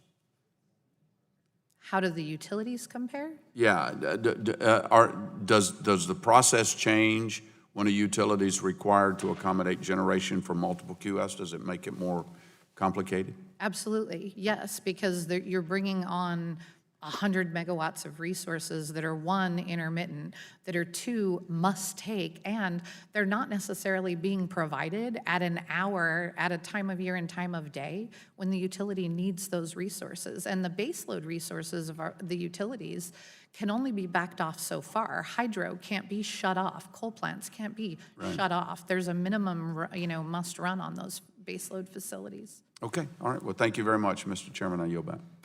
Thank the gentleman. I recognize my friend from Illinois, the ranking member, Mr. Rush. I want to thank you, Mr. Chairman. I got a question for Mr. Glass and Mr. Bass. This question might have been asked and answered, but I really want to know, one of the most contentious issues that critics have cited in PURPA's mandatory purchase obligation. Critics argue that the purchase obligation under Section 210 requires them to purchase power they may not need from small QFs at above market rates. They claim that this displaces lower cost resources and unnecessarily increases rates to consumers. And I'd like to get your response, Mr. Glass and Mr. Bass. Glass before Bass? Anyway, we'll do it. Thank you for the question. I have already spoken to the fact that if avoided costs are being created and approved by a regulatory agency, there should not be a situation in which the utility is buying at greater than its incremental cost of buying energy. If PURPA and its implementing regulations are being administered correctly, that's not a situation you find it in. I actually think that, and thank you for the question, because I think there are a lot of other issues that we haven't really talked about yet that are being created in the PURPA environment. I think that there are some states that are taking particular steps to eliminate QF projects altogether. They're eliminating, for instance, reducing the term to something that's not financeable. They're introducing other requirements such as RFPs and other things that need to be satisfied before they can be, before a QF can locate. But the ultimate thing that has to understand, if you are going to have an independent, a competitive independent generation capacity in this country, you need to have the ability to have a long-term stream of revenues to be able to finance these facilities. Utilities have the ability to put costs on to their customers over a 20 to 30-year period. A utility, when it's planning to build generation, does not do it on a 2-year basis, it does it on a longer term. Well, independent power is looking for the same type of thing. If we're going to put money to work, we need to have that long-term stream of revenues and certainty. Right. Mr. Bass, you want to charge in this? Yeah, thank you for the opportunity to comment. In Michigan, the utilities receive full cost recovery. And so when the Public Service Commission does rate reviews, they're ensuring that the utilities are being paid their full cost of operation. Our facility is a base load facility. It's been providing electricity for 27 years. We certainly are in the planning of the utility and have been there for a long time. When we look at what the Public Service Commission is doing in terms of determining avoided cost versus what the utilities are being paid, there's a significant difference. And so we believe we are very competitive, and we're seeing utilities actually attempt to build new generation capacity at our expense when they want to move us to a 1-year notification on contract. It's difficult for us to invest millions of dollars in refurbishment. It's difficult for us to take our 10-year planning horizon to determine what are we going to pay for in the future when it's set up like that. Right. I want to ask, and want to quickly go down the line, and simply ask one question. You can start with you, Mr. Bass. give me a yes or no if Congress should make tweaks to PURPA or leave it as it is. Yes or no? Yes. Yes. Yes, we should modify PURPA. Yes. No, we prefer it in a current form. Yes, update, Congressman. No, leave it as it is. Yes, we believe it should be modified. Thank you. Mr. Chairman, I yield back. I thank the gentleman, and I recognize the gentleman from Missouri, Mr. Long. I'm gonna have to watch that on replay. That remind me of what's my line when they're, yes, no, leave it as it is. I think I stepped out of the room for just a minute, and I believe Mr. Johnson stole my notes, so this might sound like familiar territory to what he was asking, but I'm gonna ask these questions of Mr. Prager. Under PURPA's mandatory purchase obligation, a host utility is required to purchase the qualified facility's output, even if the utility has no need for additional power. How does a utility respond to these types of situations? Well, I provided Congressman an example of what we're going through in Colorado right now with a particular QF developer that is trying to put to us 1,520 megawatts of power. It presents a very big problem to us. It really does. It means that we can't be certain about what our generation capacity is going to be. It raises costs for customers. We had some discussion earlier about avoided costs. The reality with avoided costs is that the avoided cost calculations that are done under PURPA are supposed to make the customer indifferent to whether or not the project is financed or not. That is not the case when a PURPA cost comes in above what would have to be bid into a competitive process. That's one of the concerns we have about it. It also, when you have a PURPA facility coming onto the system, it blocks the ability of other generators, other independent power producers to be able to access the marketplace. I mentioned we have a lot of wind on our system. 65% of that is not owned by our company. It's owned by independent power producers. If a QF comes in and it occupies that field, it will be impossible for those IPPs to come in and take their position. And finally, it also presents for our state and our system some significant challenges in terms of the reliability and protecting the reliability and cost effectiveness of the system. Intermittent renewables are a technical challenge from an electric system standpoint. You can make it work. We've made it work. We're very optimistic about the future, but you've got to do it in the right way. The problem with PURPA is these projects show up at a time and location of their choosing, and it's very difficult for us to plan around those projects. And what impact does this have on cost to the consumer? We believe that PURPA has the potential to raise consumer costs because we've got to accommodate these higher cost resources, and we have to do it in a way that will result in additional investment in our system to accommodate the location in which they would be built. Can you talk specifically about how it affects your output, the utility's output? Utility output. The utility output, how it affects the QFs? We believe it's very important that the utility have the ability to plan around the system as it's currently designed. And so we think it's extremely important that the state have the leadership role in terms of setting the strategy that the utility must follow in order to achieve not only a reliable and low-cost electric system, which are both critical, but also achieve those public policy goals, whether it's emission reduction or renewable energy. We found that our states do an extraordinarily good job of that. They do an extraordinarily good job of it. And in fact, the renewable... So you think they can anticipate and plan for integration? It's hard for them to do it when these projects just show up whenever they want to. It's very difficult. Okay. And so should the state commissions be able to suspend mandatory purchase requirement if it determines utility does not need the additional power? We believe they should. Your opinion? We believe they should, yes, sir. Okay, thank you. And with that, Mr. Chairman, I yield back. I thank the gentleman. I recognize the gentleman from Iowa, Mr. Lobsack. Thank you, Mr. Chair. It's always great to have these hearings so we can hear from a lot of different perspectives. For me, being from Iowa, I'm particularly proud, obviously, of what we do with wind. Mr. Koba, you and the other principal utility in the state of Iowa. Very, very important when it comes to that. I do have one quick question. Is there any way we can get to 40% of electricity by the end of the year, or is that a pipe dream? I wouldn't say it's a pipe dream, and we're working hard to get there. Yeah, it's going to be hard because to get there with 36% now. I do want to say, though, first, want to mention solar because there's more and more solar in Iowa all the time as well. A lot of people don't think of Iowa as having a lot of solar, but it really does. And I really want to thank Alliant for doing what it's doing.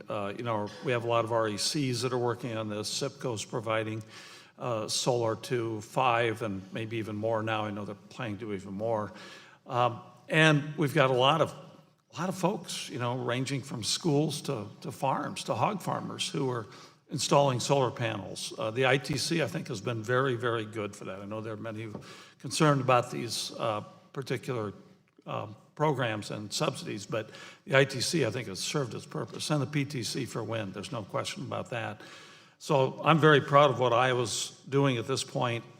We have a great story to tell when it comes to wind, and we may be behind Texas when it comes to wind power, but we're still ahead of California nonetheless, and it's great.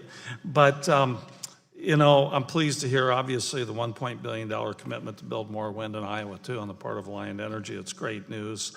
And as for PURPA modernization, I want to ensure, I guess, that wind energy is deployed in the most cost-effective manner for my constituents, for all of Iowa, for the entire country, while ensuring that the federal government continues to promote renewable growth energy in my state. And I think there is a story to tell there. You can elaborate a little bit more. I mean, I guess the question that I would have at the outset is, has PURPA actually served to drive the extensive renewable energy development in the past? And where are we to go from there? You have some policy recommendations. You mentioned the 1 mile rule, but I mean, did it work in the past, but now we're just having some difficulty with it at the moment and reforms are necessary? Is that fair to say, Mr. Koba? I would agree it has worked in the past. In some respects, it's still working. I think for us specifically, what we see in Iowa is foreign companies abusing the intent and spirit of PURPA when they disaggregate these projects, move them down to the distribution system, which causes all sorts of reliability problems in and of itself. So it's those companies we think that are abusing that, just instead of competing in Iowa in the renewable market, disaggregating the systems, moving down to the distribution system, claiming their PURPA facilities, spread them 1 mile apart so we can't even challenge that, the IUB can't challenge that. Right. So that's our main concern with what's going on right now with respect to abuses of PURPA. Do you have other policy recommendations beyond the 1 mile rule issue? We do have policy recommendations. The 1 mile rule is one of them. The other one is to be able to challenge this disaggregation of larger projects. Also for the states to be able to say that utilities do not need to buy that capacity and energy when it's not needed. And really, a number of the panelists have talked about how you get that integrated into the resource planning process in itself, and just make that more of a competitive process instead of just those QFs that are disaggregating those projects and putting it on the utilities. Right. We're looking for competitive resources for our customers. Right. And then ultimately, obviously, it's to make sure that we have competition so that the cost of the consumer, is driven down as well.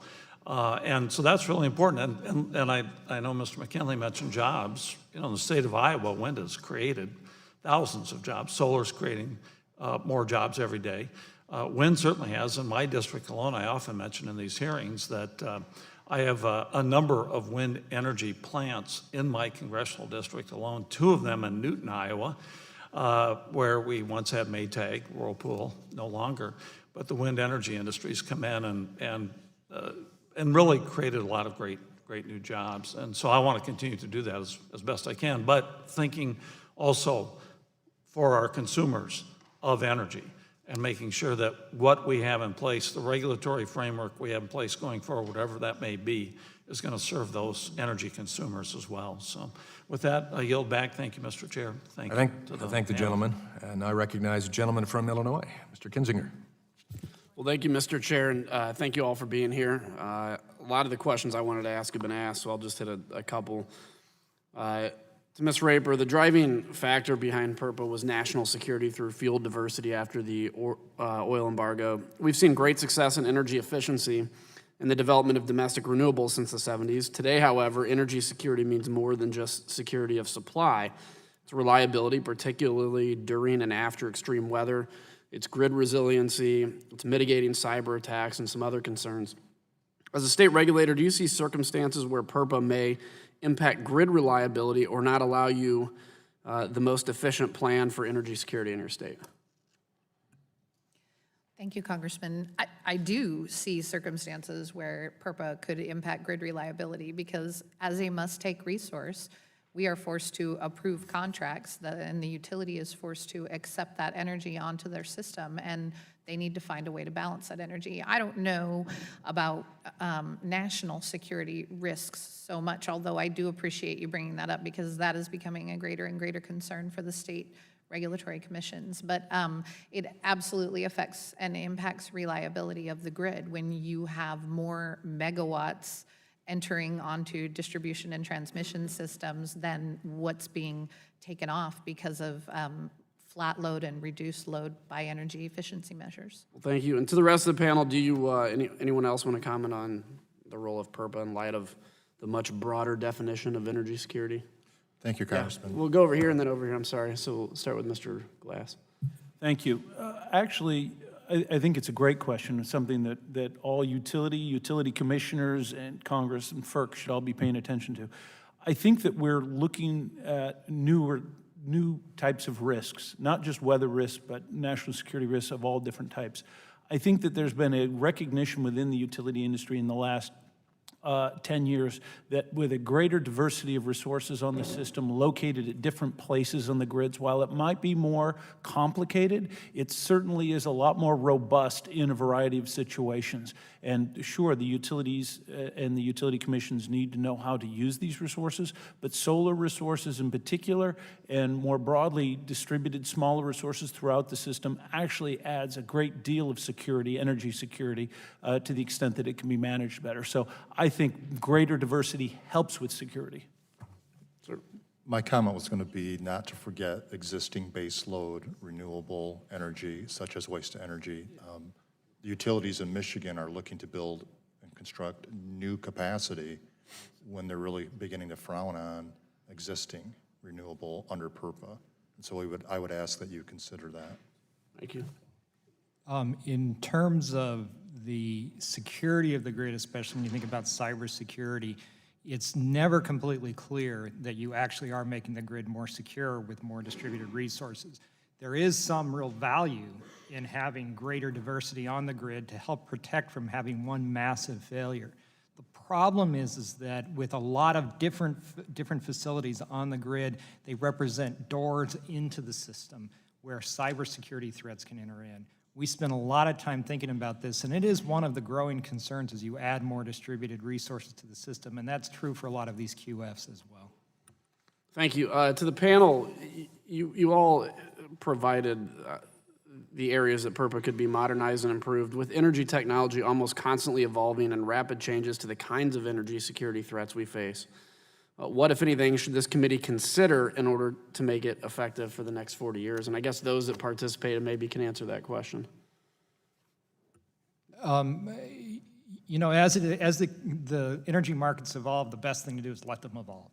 And to no longer have these kind of forced mandates over the top of the energy markets. States do a great job in terms of protecting the reliability of the grid. They do a great job in terms of protecting the cost effectiveness of it. There's lots of market opportunities out there right now. There's lots of least cost resource planning. The best thing that could happen would be for PURPA to get out of the way. And that's really the ultimate advocacy that we're supporting. And Ms. Raber, do you have anything to say on that at all in terms of what we should consider? I don't want to disagree with Mr. Prager, but I don't think PURPA is the worst thing on the planet. I think it's being abused. And so I think that if we removed the abuse, I mean, Idaho's been implementing PURPA since the early 80s, and there was not a problem until the last decade when the large generators coming in and gaming the system were manipulating the loopholes in the act, complying with the letter but not the intent of the act. And I do agree that there is a balance of what Mr. Glass and Mr. Prager said, and that is that you put too many renewables and QFs on the system and you actually create a worse environment for them. But we believe in distributed generation and the value of distributed generation in keeping the grid consistent and reliable as well. Thank you, and thanks to all of you. I yield back. Thank you, gentlemen. This time has expired. Now I recognize the gentleman from California, Mr. McNerney. Chairman, I thank the witnesses for coming here today. Interesting testimony and informative. I got a couple of things out of your testimonies. Some ways to improve PURPA. One is to improve the 1 mile rule and to allow states to address gaming. I think that was Ms. Raper and Mr. Thomas. Thank you. Subsidies not included in contract negotiations, Mr. Thomas. Large gifts should sell power more competitively, Mr. Koba. And the need to add QFs to integrated resource planning. Am I mistaken or am I misinterpreting what anyone said on those comments? No? I think PURPA can be revised to encourage low emission or zero emission carbon emission without increasing costs to consumers. Does anyone disagree with that? Sure, go ahead. If I can just qualify that, I think that that is possible, but I know that Idaho's taken a lot of criticism for their 2-year contracts, and part of what Mr. Glass is talking about a correct avoided cost, it may be a correct avoided cost right now based on the factors that you use to predict what that avoided cost ought to be, but the longer the term of the contract, because we're in a volatile energy market and it's always volatile, longer the contract, the more disparity there will be between actual avoided cost and what the utility is paying those. So 20-year contracts, in our opinion, are never going to be representative in the end of what the incremental cost to the utility is. Well, that may be true, but as a small power producer, it's almost impossible to get financing without some sort of long-term guarantee or contract. May I address that, Congressman? It's our opinion that as long as PURPA exists and there's a must purchase obligation there that the utility has to take that energy, then there is something reliable to go and get financing based on. You show them the federal act that says that the utility has to take this energy on an ongoing basis, or the modification that can be made. As we read PURPA now, it says that the cost of that power is either determined at the time that the contract is entered into or upon delivery of the energy. So to us, if you have a 20-year contract, you determine at the time the contract is entered into what that avoided cost would be. All we tried to do with But that's a risk to you and also a different kind of a risk to the power producer because costs may go up, in which case the power producer is stuck at a lower cost. That's just futures gaming. Whether it's the utility or the producer, you're both taking risks, yes. Yeah, could I comment on that? When we go to add resources at our utility and we walk into the Iowa Utility Board to get those approved for 20 years, 25 years, 30 years, we come in there with a whole study for that time period with various scenarios on what happens if gas prices change, what if an environmental rule change, carbon taxes change. So we have the whole gamut of scenarios for 20, 25, 30 years that then they can look at and say, yes, this is still a good decision to add this resource over all those scenarios for 20, 25 years. That's not the case with these folks gaming the system. They come in with no 20-year plan showing that's going to be beneficial to customers. Right, well, that's one of the improvements I think could be made is eliminating the gaming or giving states some ability to fight gaming. Mr. Glass. Congressman, I would say if they're doing that analysis and they know what the long-term costs are, use that to set your avoided costs. It's very simple. There's no reason why when you're entering into a 20-year PPA as a utility that you would use a different set of data than your avoided costs. We need to be able to have, in order to develop and finance a solar project or any independent power contract, you need a long-term stream of revenues. You cannot depend upon the market price in any part of this country. Merchant generation in this country is dwindling. There's very little of it actually happening, especially outside organized markets where you can't effectively hedge against such things. To allow only 2-year contracts or to require these people to ride the market means the end of PURPA QF contracts, and it means the end of independent power. No, I understand, and I agree with that. How does storage affect PURPA's viability as a long-term requirement, as a regulation? Yes. Right now, storage is not specifically contemplated in PURPA or in the implementing regulations, to my knowledge. I would say this, PURPA was actually, and the implementing regulations were very sensitive to the difference between energy and capacity, and also the other ancillary services that these types of resources can build. I would simply put it this way, get more sophisticated about the avoided costs, get sophisticated about the energy and the capacity, and if it makes sense to build in a financing way to build and install battery, we'll build it. And there's greater capabilities that will come with getting compensated with that. Thank you. The gentleman's time has expired. I was about to say that. And we got votes coming. We're trying to move it on a little bit. And so now I recognize the gentleman from the inspiring state of Texas, Mr. Barton. Thank you, Mr. Chairman. I'll be, I think, relatively brief.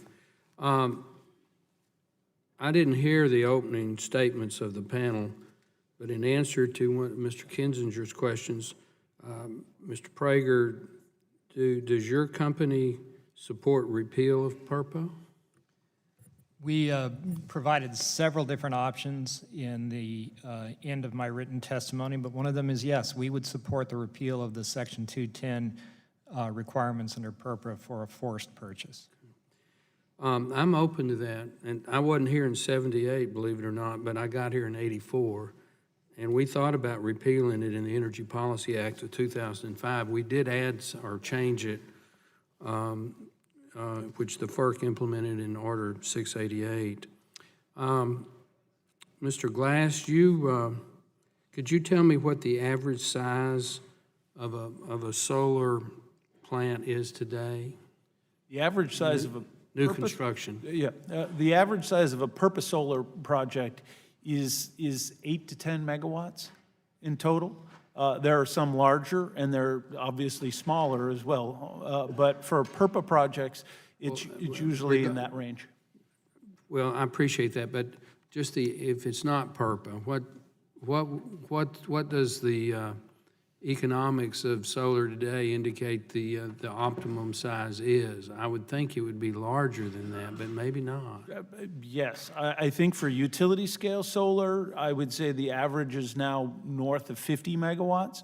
I think for commercial and industrial, there's different when you're on a flat rooftop, there's a different optimization, and for obviously residential, you're talking like 5 or 6 kW. Ms. Rapper, you may be the best person on this, since you're a public utilities commissioner. Texas has a open access, market system in ERCOT. We've deregulated our power generation. Do you believe, and you may not know this, but nationally, is there a problem for these so-called QF facilities getting access to the grid? There was a concern in the 70s that since you had everything was regulated and integrated, that there might be, but in today's market, is that still a problem?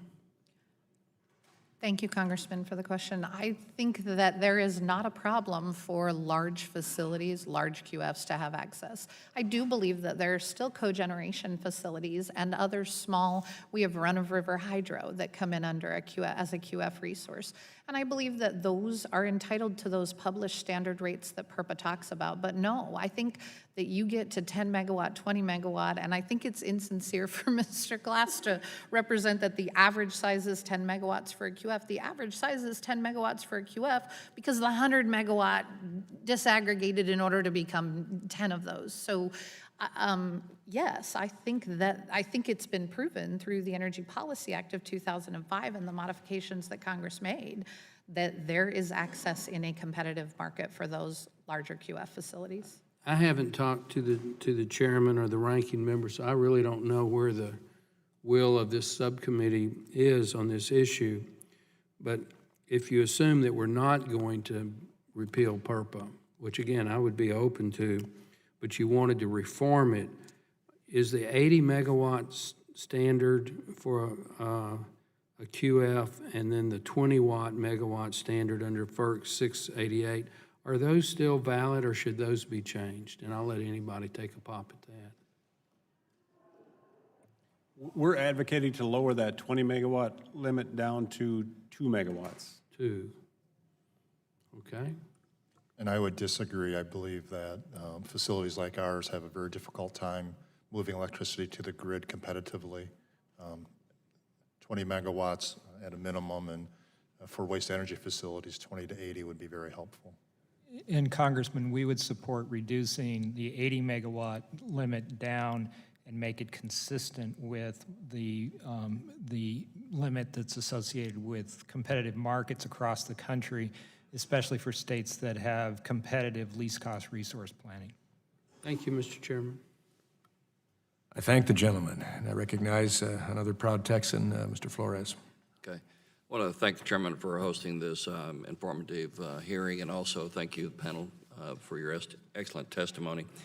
3 quick questions if we can. It seems to me like state policies are driving the growth in renewable generation.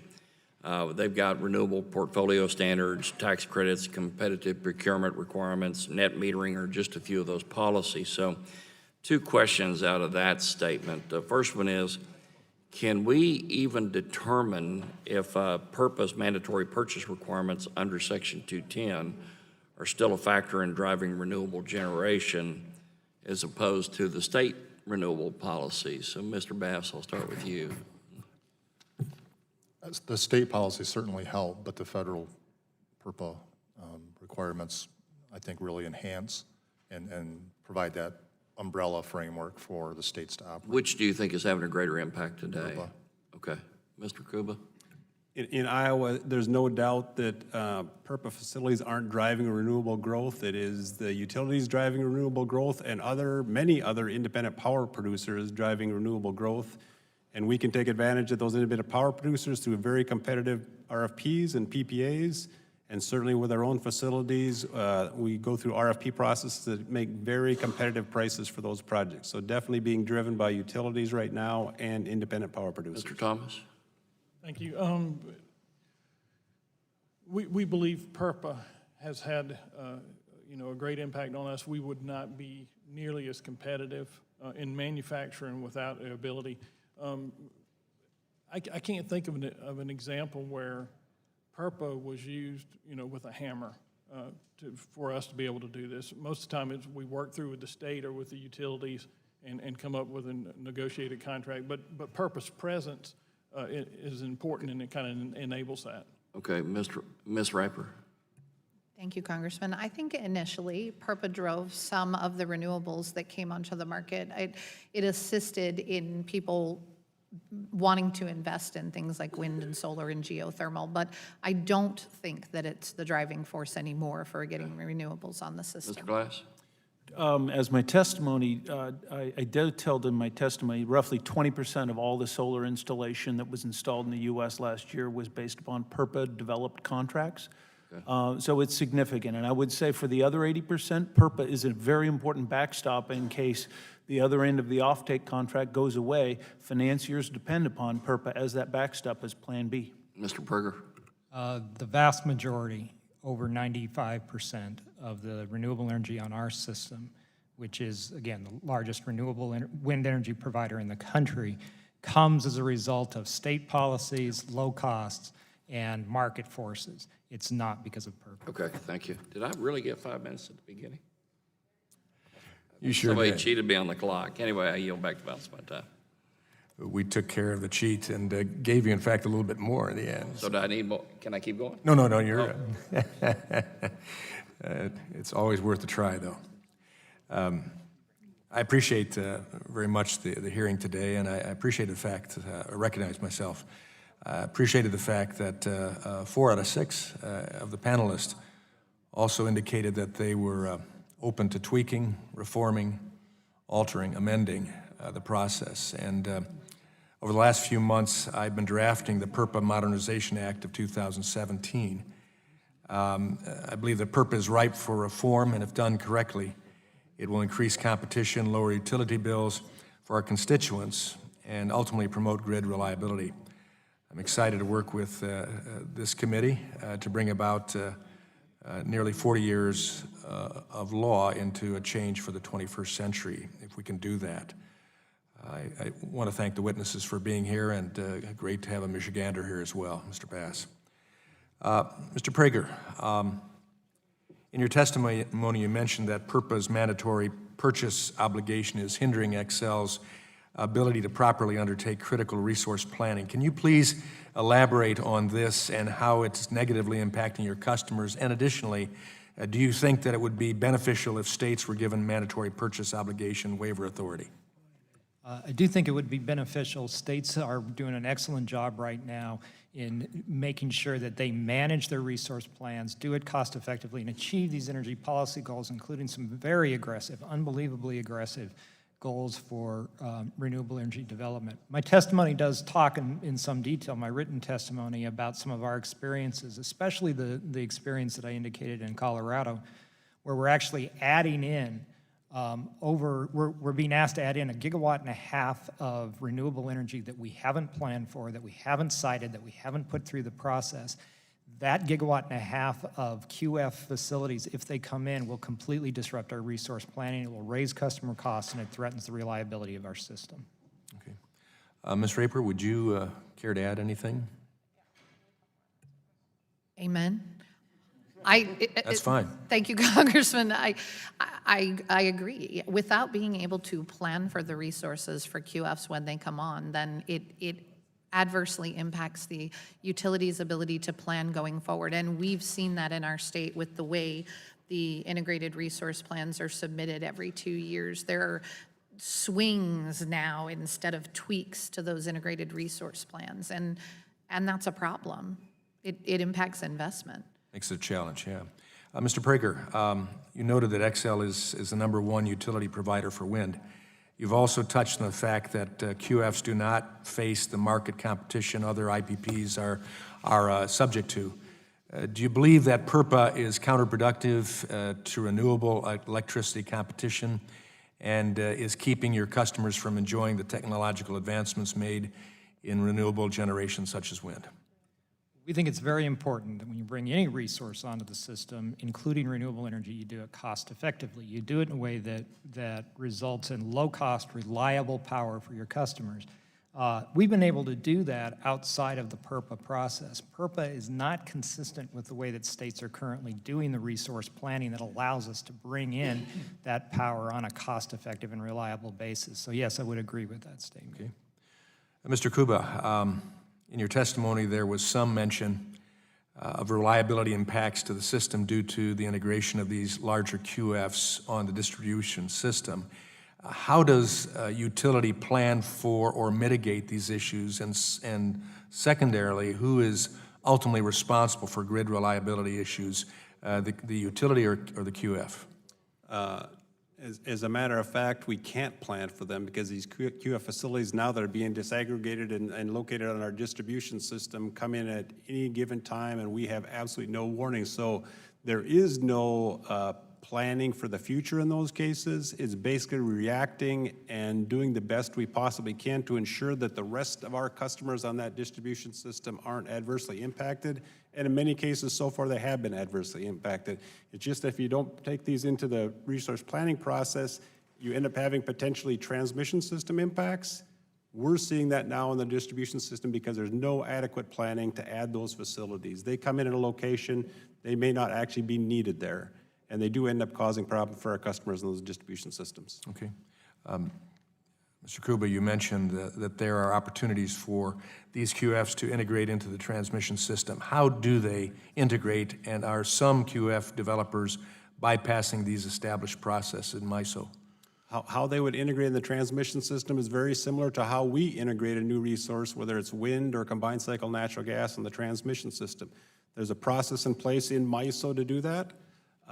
They could walk through that process just like we do, And that process helps ensure that as we or QFs or independent power producers are placing generation on the system, we are actually improving the reliability system, not having a detrimental impact on the transmission system. So they could follow that process just as we do. I think what they're finding is it is a bit of a cumbersome process. It takes some time. There may be transmission system additions that are needed that are more expensive, so they disaggregate, in our case in Iowa, and put them down on the distribution system where they don't have to deal with that and don't have to deal with the cost of transmission system upgrades. Well, thank you. My time has expired. And I guess I'm not the last one. And now I represent or recognize my friend from New York that somehow got behind me, Mr. Tonko. Thank you. And if you want to represent me too, you can do that. I'd be delighted to. Couldn't do it well, though. Thank you. Let me thank the witnesses for joining us this morning because it's such an important bit of discussion. Mr. Thomas, I'm a big supporter of CHP. With the recent devastation of Hurricane Harvey and other massive storms that are predicted to happen more and more if we don't address climate change, I'm concerned about how we come back from these storms. I think back to my home state of New York and the damage caused by Superstorm Sandy. During Sandy, we saw, in that whole experience, the resiliency of the CHP facilities. In some places, electricity was down for days, but CHP kept working. So has PURPA been successful in bringing more CHP facilities online? Yeah, I think the easy answer is absolutely. It gives the difference with a CHP facility and just a straight manufacturing is you make additional and large capital investment in the generation. So knowing that you can recoup that over the length of period, 20 years or so, it gives us the confidence to install that generation and make that a CHP facility versus just a straight load manufacturing facility. And can you discuss whether there might be a need to address some definitional or threshold issues with the law? For example, your testimony mentions that many CHP facilities export very little electricity to the grid. Does it make sense to reclassify the size of a CHP installation based on the amount that is generally exported to the grid rather than what its overall capacity might be ranked? Yes, and thank you for your question. A lot of times we talk about megawatts when we talk about the PURPA numbers, 20 or 80. And for us, it's more about the amount of energy, not the megawatts, because our facilities may look like they can net export 20 megawatts, let's say, but we seldom do that because we match the steam load with what we need for manufacturing. So, we think an energy number is a better way to do that. But, leave it in place, just change it from measuring absolute capacity to measuring the amount of power that's put on the grid. Thank you. Mr. Glass, can you explain the relationship between smaller solar projects, those residential or community projects, and those of utilities, and the need for standard and expedient interconnection processes? Great question. All three levels, utility scale, commercial and industrial, as well as residential, all need very clear, straightforward paths to interconnection. And where that interconnection creates costs on the utility, the interconnecting utility, those costs ought to be worked out and be dealt with so that the cost causer pays for those types of things. C is completely, supportive of that type of thing. However, the one thing I would say is that we need to make sure that these smaller types of facilities can efficiently plug in. It would seem that the panel is most, enamored of the centrally planned utility model that we had back in the 60s, where there would be no small, scruffy co-generator or small energy producer or solar or anything like that that would come interconnect and mess with their plans. Unfortunately, that very competition, I think, has been very successful in helping to bring down costs over time. And I would encourage, whether it be interconnection, I would request that the utility still be required to have that competitive disruptiveness of smaller generation facilities such as solar. Now, does PURPA play a role in ensuring that there are non-discriminatory interconnection processes? Absolutely, it's the bedrock. I mean, if there was no PURPA, there wouldn't have been an EPAC 1992 and an Order 888 and all of the things leading to the New York Rev process that's going on right now. We've been increasing competition since 1978, and we ought to continue to do so. And I would ask then, and so it's important to the future of the solar industry that we move forward with these sort of opportunities with interconnection? Absolutely. And I understand a number of witnesses represent utilities or facilities in deregulated electric markets, but you have member companies selling and installing solar projects all across the country. Is PURPA still important to bring competition and generation diversity to areas that have retained the vertically stacked integrated utilities? Yes, it's vital in both markets. I would say that a number of, a third of the load of the country is still in what we would call vertically integrated monopoly utility systems. And then a third, or the other 2/3 are in the New England, it's ERCOT, and California to a lesser extent. There are different systems that apply, and there's solar going in both. I would say that PURPA is important across all of them for the market access, the transmission, the interconnection that you were just mentioning, but also as the financial backstop so that people can get the financial certainty of a stream of revenues over time to be able to finance these projects. So it's vital. Thank you. And thank you again to all of our witnesses. And Mr. Chair, I yield back. Thank you, Mr. Tanco, and again, apologies for looking right past you. Sorry about that. Making sure I'm looking around, I see no other further members wishing to ask questions.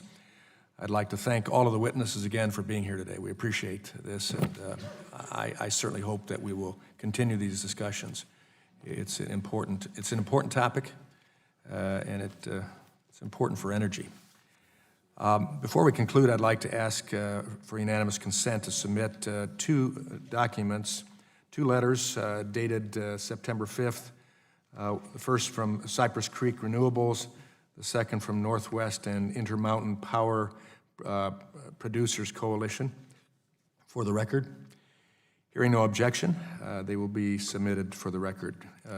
Pursuant to committee rules, I remind members that they have 10 business days to submit additional questions for the record, and I ask that the witnesses submit their response within 10 business days upon receipt of the questions. So without objection, the subcommittee is adjourned.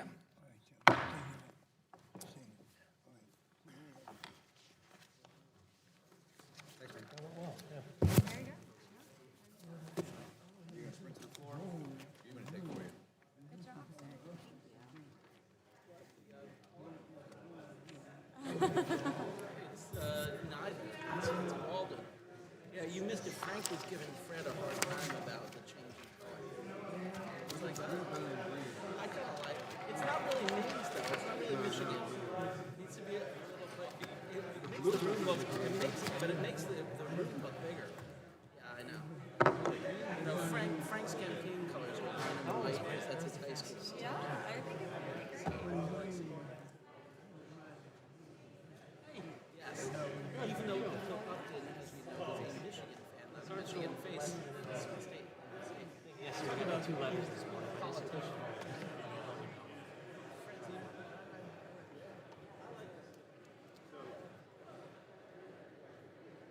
Hi, good. How are you doing? Good to see you. Sorry. I know. Thank you for the opportunity. Thanks. Hopefully, Yeah. I didn't clog it up too much, but I am very interested that there is.